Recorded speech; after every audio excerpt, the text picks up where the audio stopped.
this world that could help me. Right now Hello. Hi, Scott. It's Dave. Hey. How are you? Good morning. Good morning. Oh, I'm just looking at my bracket. How are you doing?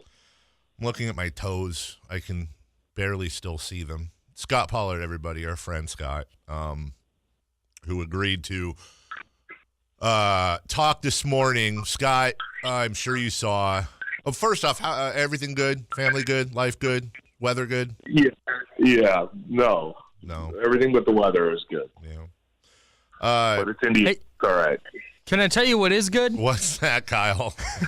Heading to Togo's for their original turkey and avocado with a large drink for just $5.95. It's darn good. Scott, the Kings lost. They had a 28-point lead in the fourth quarter last night at Golden One Center, and D'Angelo Russell scored, I think, 900 points in the fourth, and the Kings lost by 2 at home. And I've had really good perspective all year because I know they're young and they've hung with a lot of really good teams and just come up short. I don't need to ask you, I think, what the worst loss you ever experienced as a basketball player was, because I think this entire city experienced it with you. But what do you do after a big loss? Well, the good thing about the NBA is unless it's the last game of the season, which I think is the one you're referring to in my case in 2002, but unless it's the last game of the season, you have another chance to get that bad taste out of your mouth. I didn't see the game. I'm on the East Coast time zone, so I was in bed when that happened. But I saw the highlights this morning, or the lowlights, as you may want to call them. But, again, it's the NBA. You never have to wait more than a couple days to get back out there and work on the mistakes, figure out what happened, and, get another game under your belt, and hopefully get one in the win column. So that's as an NBA player, that's the way you learn how to deal with the loss, is knowing that you can practice, you can go work out, but then you got another game coming up soon to be able to try to rectify the mistakes. Do you want people in the locker room like throwing things and breaking TVs in frustration, or would you rather have people that are just calm and kind of silently determined? Words, yeah. I've never been one for physical displays of emotion. I abhor violence. Honestly, I'm not joking there. I really am against people hitting things or people, especially. Sure.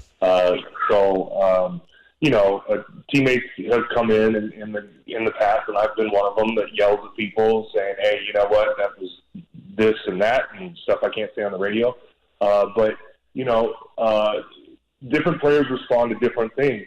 Some guys don't hear a coach unless they yell at them, and some guys you get a coach yelling at you or a teammate yelling at you, and they tune out. They can't hear you, or they can't hear the coach because the coach is yelling. So you need to know your teammates, and the coach certainly needs to know his team or her team, as the case may be, and to know how to talk to them and the teammates. The chemistry is great on that team right now, on the Kings team. So I would imagine that if somebody were to go in there and throw a tantrum and yell and call people out, that the rest of them would probably take it. I would hope, because that's what chemistry means.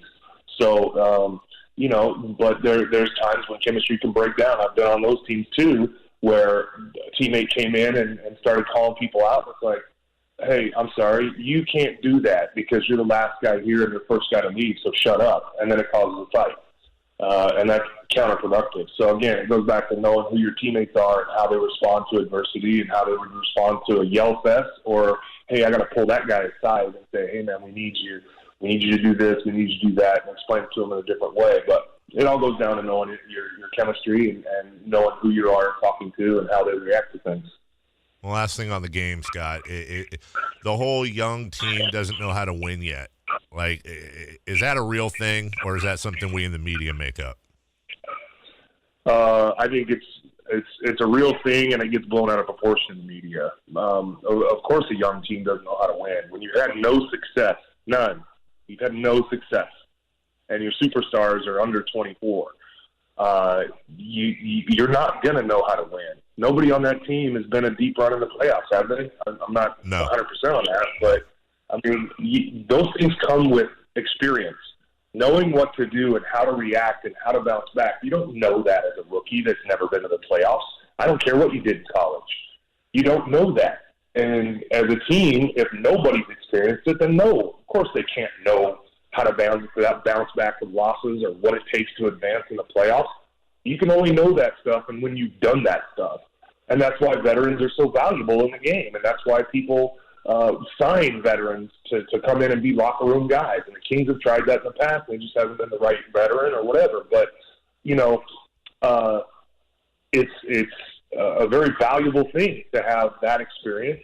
But if you're thinking long-term, which the Kings certainly look like they are, then, these are growing pains. There's going to be losses like that you have to just accept, knowing that, this team fell apart last night, and it's because they're young. And the media can glorify that and make them feel terrible and blow it out of proportion, or they can do what hopefully the coach Jaeger's doing and their team is doing, where they're saying, all right, hey, growing pains, that sucks. We've got to be better than that. We're more talented than that. But, when we see that happening, we've got to stop it in game. We can't just let it happen. We've got to figure out how to stop and slow down D'Angelo Russell before he completely destroys us in the fourth quarter and we lose. Veterans know that. Veterans will put a hard foul on that guy and slow him down or double team him, or a coach can tell, hey, guys, somebody's got to stop him, and that's what that means. Go get him. Go make him think about it. He's not going to get the easy buckets and change his momentum. Veterans know that, and young guys don't. Young guys are like, man, that guy's good. I got to go score more than him. That's not how it works. You can try to score more, but if somebody's hot like that, the Pacers just had this happen. I don't mean to change the subject, but the Pacers just had this happen about 10 days ago against the 76ers. They were up big, played a good game against them in Philly in the first half. In the second half, Joel Embiid decided to take over the game, and no one could stop him. They got in foul trouble, and it was a very Shaq-like performance with 36 points and 16 rebounds, and he looked out of shape and sluggish, but he still dominated because he's that kind of talent. So, young teams, doesn't matter how your chemistry is. It doesn't matter how much you like each other. It doesn't matter how great the coaching is. They're still going to make stupid mistakes and let players take advantage of them because they don't know how to change other than just use their talent.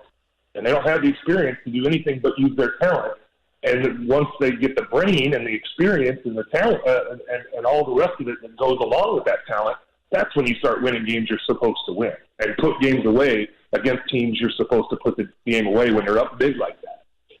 Thank you for being a friend, Scott, and picking up the phone. I did want to talk to you this morning. It was tough. It's been tough for the whole fan base last night. I don't know. I'm sure your schedule is very busy over the next couple of weeks, but maybe if you have the time, would love to have you come back on and maybe we could talk a little bracket action. I know you're watching. Yeah, man, that sounds good. You know me, dude. Just call me up. Yes, sir. Say hi to the wife, family, and you take care, brother. All right. She says hello. Okay. I'll talk to you. Take care. Bye. You're listening to The Drive.